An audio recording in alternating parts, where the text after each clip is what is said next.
Hello, everyone, and welcome to this week's edition of Organic Matters, the podcast brought to you by the Irish Organic Association. We're joined this week by Lucille Boland, who is one of the very busy family members at Coolanowle Organic Farm, but she's found some time to talk to us. So, Lucille, thank you very much for joining us here on the podcast. No problem, Hannah. Lovely to speak with you this morning. I've seen your shop, the shop that you have up in the Green Door Market in Dublin, and there is a lot of things that are on offer. But I guess for listeners, could you give us a rundown? Yeah, so basically we're out every week at farmers markets in the Greater Leinster region. So on Thursdays we attend Kilkenny Farmers Market, and then we're up at the Kilkenny Markets on the parade there near Kilkenny Castle every Thursday from 9 to 3. And we're also at the Green Door Market, which is an indoor market. It's a very busy little spot. You're busy. So what kind of things are you selling to draw that kind of customer base? Yeah, organic meat. So we have our organic beef, pork, lamb, chicken, bacon. At Christmas, then we have organic turkeys, and we do we supply all the needs for your turkey and ham dinner. So with all the trimmings and streaky bacon and whatnot.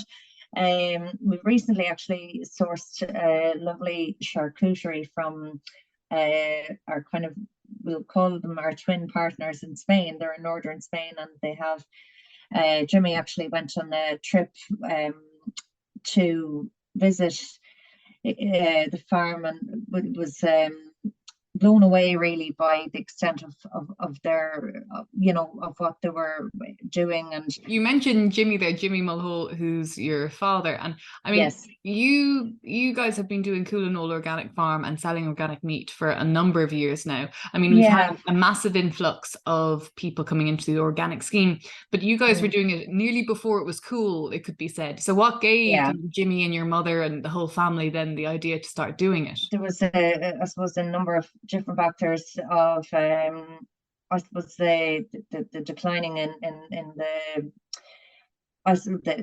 the take home once you had the conventional farming with all the sprays and fertilizers and co-op costs.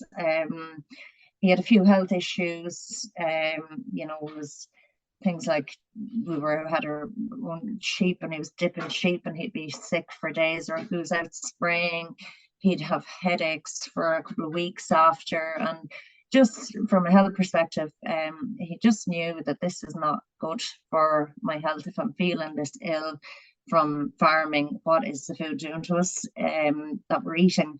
So he decided, for, I suppose, financial, commercial reasons and for health reasons, and to change the farming practices to organic. So he hasn't looked back since.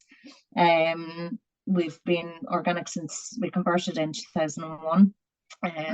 Started out very simply with the intention of just farming organically, but at the time there was no market then for the produce once we were fully converted.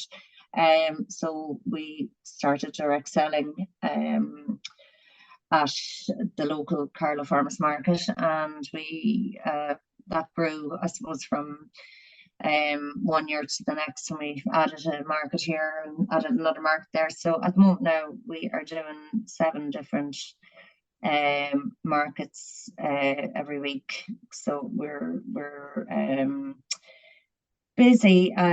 We have a meat production facility here on the farm. We have 4 butchers, full-time butchers working with us, and then part-time staff as well. So there's a couple of us in the office, and we're kept busy then just processing orders and just dealing with marketing and different inquiries. And so it's busy. It always quietens off a little bit in the summer when people are away on holidays in particular, but we're expecting now in September things to ramp right back up again. And who would you say your consumers are? Huge variety. I suppose you have a lot of people, I suppose, health conscious people that are really wanting to just eat better, with less toxicity going into their bodies. People that are concerned about genetically modified foods, that are, just pretty much just want to have good nourishing food. A lot of our sales would be, our organic chicken sales are huge, in the sense that it would be our top seller, and we get fantastic organic chickens from our supplier Margaret McDonald. She's in Curra in Kildare, and she has a phenomenal product. So that would be one of our best sellers, the organic chickens. You have a lot of European customers at the markets in Dublin. Then our online customer base, they're all right around the island of Ireland. We deliver every week, once a week, via courier. So we send out the meat, and people order it online, organicmeat.ie, and we send it out in compostable boxes with insulation, specialist chill packaging with insulated lining and ice packs. So it's guaranteed to stay cold for 48 hours in transit. So, but we have an next day delivery, so it's never more than 24 hours in transit. So it ensures. I'm looking at your website. I'm also thinking that's a lot of logistical work. But you mentioned the organic chicken there, and it's fair to say that the organic chicken is advertised for €21. Yes. So do you find that your customers are happy to pay that? And then do you find that they really value the product? I mean, you're saying it's the most popular product, so people must be coming back for it and must be happy to pay that amount. Yeah, I suppose the organic chicken, it is expensive, and the customers that are paying that, they understand the logistics of, and the better, they're not getting GM. Those chickens are not getting GM feed; it's all organic feed. So they appreciate the logistical costs of production. Most people that have an interest in organic food, they understand that the food is more expensive to produce, that the farmer has a lot more costs and it's slower production. So your conventional chickens, could be reared and in 3 to 4 weeks. An organic chicken takes minimum 12 weeks.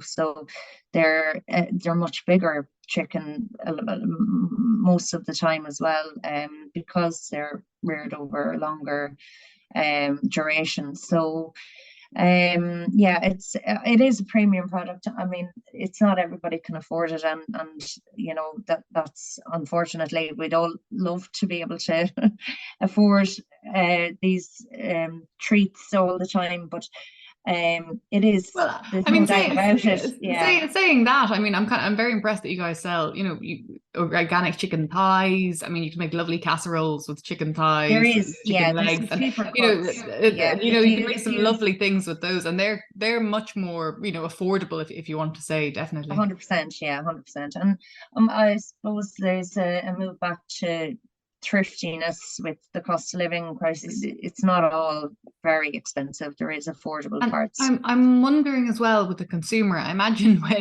when your dad Jimmy first went to the farmers markets, it was nearly a case of educating them about what organic was. Has it changed a bit in recent years? Have you got more maybe educated consumers coming to you, or more consumers that are more aware coming to you? There's a mixed bag. You have a lot of people that will be more educated, and there is a big education piece factored in at the markets. I mean, every week. So why is organic? What's the difference between organic and free range? And I thought, people would say, I thought free range was better than organic. I think there needs to be a more concerted government policy towards it. It's very difficult. I suppose there's a lot of corporate giants getting in the way of I suppose, getting the real truth of, good food production out there. And is the will really there with the government? I I don't know. I would, there are schemes, yes. Is it greenwashing? Quite possibly. It's hard to, I just think it's up to every customer really to take their health into their own hands and educate themselves and ask the questions. And you know, there's people aren't questioning anymore. They're swallowing everything hook, line, and sinker with regard to what's being placed in front of them in advertising, and there's very little questioning happening about our food, where it's coming from, what's added to it. I feel that it's definitely up to consumers themselves to educate themselves, because they're left really in the dark if they're relying on the corporate giants to educate them, because it's not in their interests to educate them as to what's going into the food, because there is so much rubbish going in. Yeah, I really think there's the IOA are doing amazing work on it. I wonder if your father and mother, I should say, because I've spoken to your mother before as well. I know she's a force of nature too. If they hadn't, back in 2001, I think it was, you said, converted to organic, do you think you'd have that niche that you seem to have now? Because you hold, you're one of the few people to sell organic meat on this kind of scale. We had Jimmy known at the start the hurdles that he was going to have to get over to do it, he probably would have run a mile. Maybe ignorance is a bit bliss sometimes. There is a lot of regulatory stuff around producing organic meat. I mean, the reams and reams and reams and reams of paperwork that we have to keep every week here are phenomenal, and it's just getting larger every year. It just does get larger. Box checking and form filling can sometimes take away from the actual product, because so concentrated on having the paperwork that sometimes the product quality, and I just feel wholesale that our food quality in Ireland is being diminishing all the time, because there are small producers just being forced out constantly with the overwhelming amount of paperwork. And there's, if they don't have somebody dedicated to keeping that up to date, they're at nothing. It's very disheartening for small guys to, and anybody that's in food production, they know the daily challenges of it's not just one compliance officer. You could have 10 compliance officers. We had last week, we had an environmental health officer checking out, or we've a new food stall, and we were in the after meeting with her, and our veterinary inspector comes in whilst the environmental health officers are. So you have two compliance officers in your office at the one time. That is hard, and there's no point in saying it's not, because you're being bombarded with questions and paperwork, and you're trying to put your hands on paperwork that you have, but you just, and you have two officers looking for things, so it is difficult. I mean, there's no point in I was a compliance officer before, so I know what it is to be on the other side of being the compliance officer. So but it is difficult to be on the receiving end of it, shall we say. Yeah, I guess another thing I was wondering as well, in terms of butchers and butchering the meat too, and keeping staff and getting staff, because I know, speaking to owners of small scale abattoirs, well, they're under increased regulation, and a lot of them find it hard to find good butchers, because it is a skill. How do you find that side of it? We have been quite lucky. We have got four full-time butchers working with us, and they're with us quite a while. So we haven't had any major issues, but I suppose there is always, like, if you're looking for something, it can be hard to find, but if you have a good thing, you look after it, and that's the way we look at it. We've a few good lads working with us here, and they have been with us a long number of years, so and they're reliable, and they work well together. So we're very grateful for that. But it's all about, I suppose, valuing what you have, and trying to hold on to what's good. So yeah, it is a huge issue. But the other side of it is there's small butcher shops closing down left, right, and centre, and there's these butchers, and quite often young men with young families, having to give up their business because, again, just the small scale producer is dying, and they're looking for jobs, and I do feel there's always somebody out there. Solus are doing a very good apprenticeship scheme in Dublin. We have an apprentice butcher with us at the moment, but there's very small numbers. His class, our apprentice butcher's class, started with 13, and I think there's only 4 of them left. Yeah.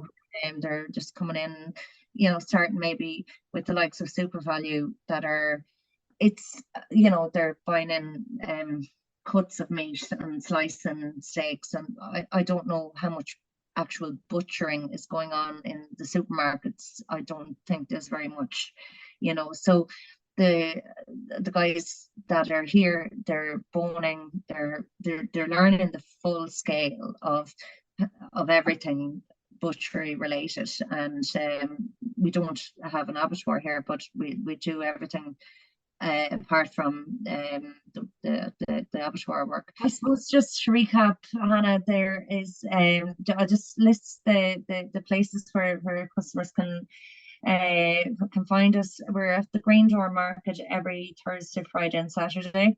We're at Kilkenny Market Thursdays, Nave Olaf's in Sandyford on Fridays, and the Red Stables on Pierce Street on Saturdays. And we've recently launched Click and Collect at the Carlow Farmers Market at Carlow Cheese Stall, and they're there every Saturday from 9 to 2 p.m.